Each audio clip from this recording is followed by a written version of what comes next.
Hi everyone, welcome back to sociology with Shalu. आज के इस वीडियो में हम बात करेंगे आपके manual and non manual distinction की। तो यहाँ पे देखिए, ये एक तरीका होता है जिसमें सोसाइटी में ऑक्यूपेशन को टू टाइप्स में डिवाइड किया गया है।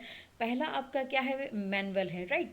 ये इसको हम लोग फिजिकल भी बोलते हैं, और दूसरा क्या, नॉन मैनुअल, इसको हम लोग मेंटल भी कहते हैं, ठीक है। तो मैनुअल वर्क में होता है कि ऐसे काम जिसमें आपके फिजिकल मेहनत ज़्यादा होती, जैसे कि आपका ड्राइवर हो गया, वर्कर हो गया, ठीक है, आपके फैक्ट्री वर्कर हो गए, मजदूर हो गए, कंस्ट्रक्शन वर्कर हो गए, तो ये सब किस में आएंगे, मैनुअल में आएंगे। नॉन मैनुअल क्या होता है, ऐसे काम जिसमें सोचने और दिमागी मेहनत ज़्यादा होती, जैसे कि टीचर, क्लर्क, मैनेजर। तो इसको, इस डिफिनेशन को ध्यान रखिएगा, ठीक है।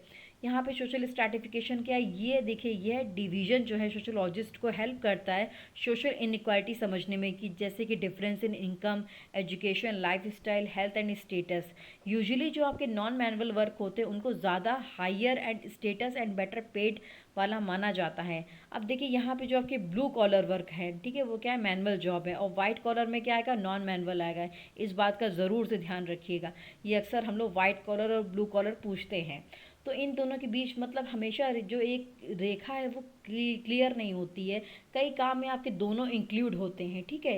ये डिवीजन कई बार आपके सोशल बाइस भी दिखाता है, जैसे कि एग्जांपल के लिए, जो अगर वुमेन हैं, अगर वो वाइट कॉलर जॉब्स में भी हैं, तो यहाँ पे मेन से कम सैलरी और रिस्पेक्ट उनको मिलता है।